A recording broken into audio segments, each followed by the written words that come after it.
Hi, everybody. It's Kristina Dennis, Transformational Self-Empowerment Master. Okay, here.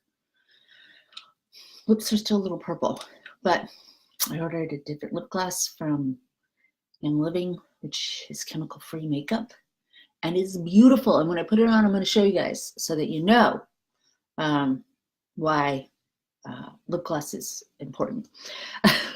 Just kidding. It's important to me. I wanted to come in here and discuss a little bit about what's on my heart and about things that I came up with on my own. And those ideas that, well, I didn't come up with all of them on my own. I had reasons, and I had events that happened in my childhood and a certain way of being treated that conditioned me to, one, rewrite history for myself, you know, that victim. Okay, let me start again. All right. So as a child, I had abusive parents. They were technically my grandparents, and I thought they were my parents until I was 16. And within that framework, there was a absolute difference in how they treated me versus my younger sibling. And I came to find out at 16 that my younger sibling was their actual daughter and I was their granddaughter. And unfortunately, my grandparents had a lot of demons, and they literally made me the center or the scapegoat for their problems. And what came out of that, because as children, we can't believe that our parents are wrong because that's all we have to depend on. I wrote a story. Okay, that's not true. I was literally told that because I existed, the problems arose in our family and that it was my fault. And not only was I told, I felt it consistently.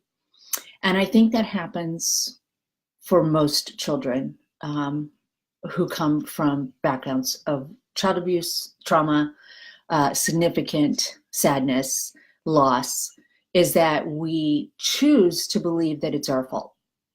And the reason we choose to believe it is our fault is because it is too scary to live in a world in which we have no power. And it's really illustrated in the child-parent relationship, because I, as a child, was not getting my needs met outside of shelter, food, and clothing. I believed that there must be something inherently wrong with me, or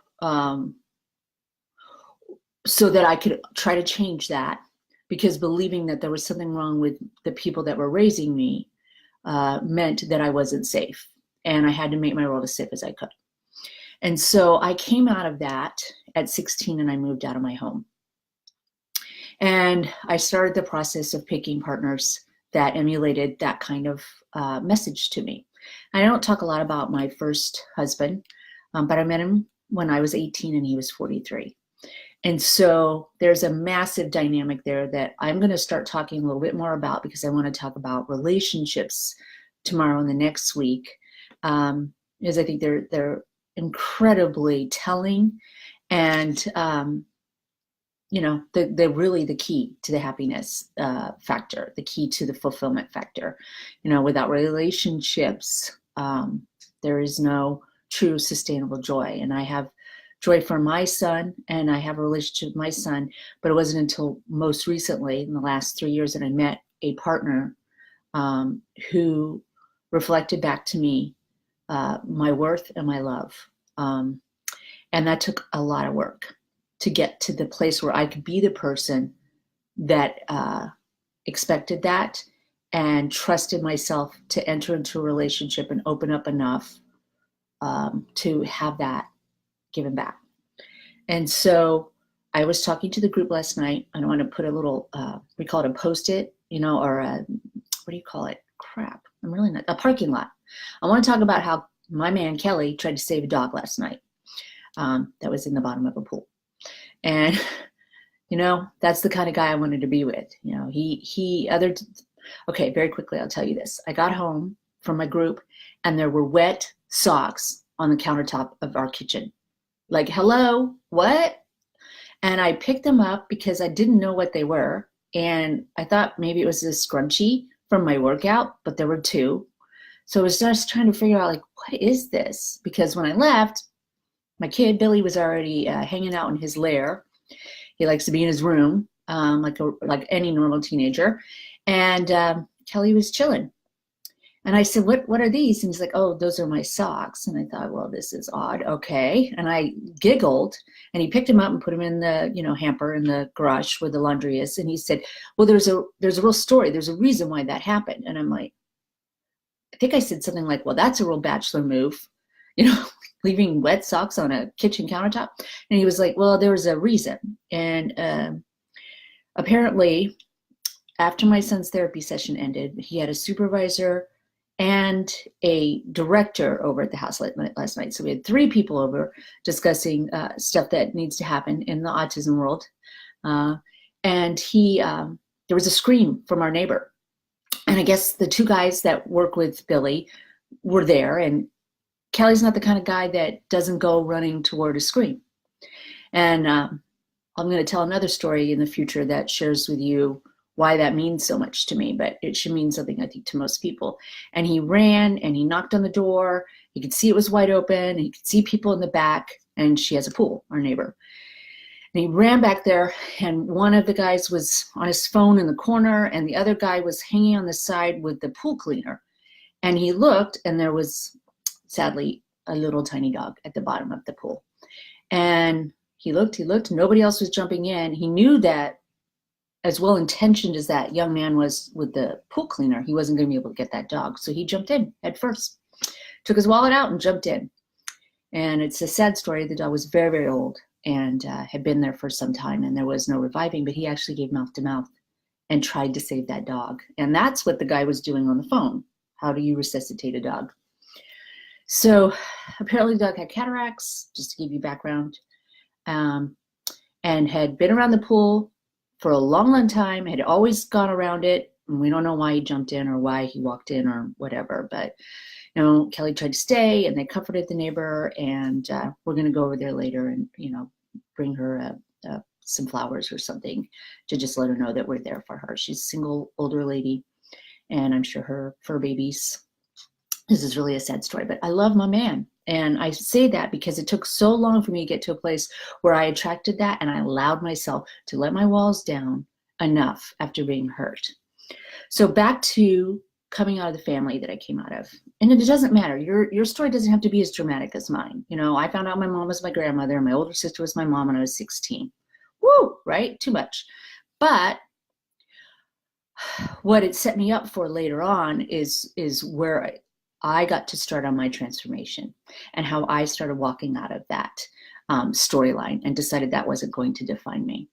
And so last night I was talking to the group of women that, these are my spiritual sisters, and they're the warriors, and they are my heroes, everyday people who show up and, tell their truth, tell their story, and get to the bottom of it. And I was talking about, like, with my son's diagnosis, what helped me figure out, or help me like push through to the other side, was not why me, but why not me. And I'm not saying that like, flippantly or tough on myself, but it was more like, why did I think that that things like this weren't allowed to happen to me? And I figured it out. And I'm going to get to the reason why I think it has a lot to do with relationships. A long time ago, through a history of, my grandmother was a religious fanatic, and that's how she abused, schizophrenic religious fanatic. And so her thing was, when bad things happened to you, God was punishing you, and he knew what you were doing. And so I had that in my mind, that as long as I was the best little girl ever, which is really hard to do when you're an active alcoholic, then nothing bad would happen to me. And so when I became sober, and, confessed and repented and did what I needed to do, nothing bad was supposed to happen to me. And it wasn't until I started gaining that maturity of understanding that good and bad happens to everyone. And this may be something that ends up being the most beautiful story ever. I would say that my son and I have a love that is transcendent. Like, we actually know each other, I think, at a different level. So here came the next step, the next leap was getting, leaving that situation and wanting a home and wanting to be loved desperately. So I came out at 16, moved out on my own. By the time I was 18, I met a man. And all I wanted was to be loved and to have a home that was safe. And because I didn't have a good sense of self, and because I believed that criticism and abuse, and, I believed it when he said, you're never going to find anybody who loves you as much as I do. You're never going to find somebody who will stand up for you like I am. And of course, all that was crazy. I'm 18, he's 43. And I believed him, and I ended up having to leave after 8 years. And I left everything behind and started over again. In fact, I had to move out of the state because he was always watching me, calling me, harassing me. And from that point, which I don't discuss a lot because it was so long ago, but I believe that is really where some of the codependency, co-addiction came from, started at least. I got it in my mind that I had done something wrong. And it wasn't until I kept doing this transformation work and loving on people and showing compassion to them, and then turning that lens and that perspective on myself, self-love, which means I would not treat myself any less than I treat somebody I really love. And often I was treating myself worse than I treat most strangers, that I had done something wrong, and it hit me just because I wanted love and I wanted a home. And someone saw that and took advantage of it does not mean that it was wrong for me to want a love and a home. It doesn't mean that at all. And forgiving myself for that, because that is more about them than it was me.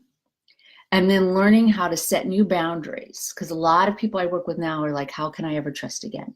How do I go out there and do it? And the truth of the matter is, we really can't trust other people. I mean, I trust Kelly. I trust him very much. But I also know that stuff happens, and humans disappoint other humans. I will disappoint him. I can, however, trust myself. And so doing this transformational self-empowerment work is the beginning of getting the life and the love you want, getting the life and the love you deserve. And rather than worrying about how will I find the man who won't hurt me, we start to work on how do I get to a place in my life where I believe and trust myself to only accept acceptable behavior. To have rules and ideas that work for me unapologetically. And I want to talk a lot more about that today and possibly next week. Obviously it comes from loving yourself. And what does that look like? So when we get hurt, there are two things we tell ourselves when we get hurt at this chasm level, that love relationship, or that betrayal or something that happens. We tell ourselves, I'm not cut out for this, like something is wrong with me, which is what I told myself, something is wrong with me. And I'm not supposed to have a good life. And if you give yourself that sentence at such a young age, like I did, it can take you down a really ugly road. And it will take you down an ugly road. And what I want more than anything for everybody who's watching and everybody that I work with is for you to have that freedom and to give hope under any circumstances, that you can have the life that you long for, that you can have agency with yourself, that you have the ability to have joy and freedom. And so, figuring out that life does happen. That's not a bumper sticker statement. Figuring out that it isn't something I did, and that it's not my fault completely. Yes, I'll have a part, and I'll talk more about that too, because we do have a part when we don't learn the lessons that have been handed to us. But I want to just put that out there today. I hope that you will look at any kind of circumstance that you've been going through with a little more compassion for yourself, because it's not going to get better unless you start with compassion and you can forgive yourself. All right, tough topic, but love my man for trying to save his dog, or my neighbor's dog, and I wouldn't really trade anything that's happened in my life. You know, I might have made some of the learning periods a little shorter, but I really wouldn't trade anything. So love you guys. Talk to you soon, I hope.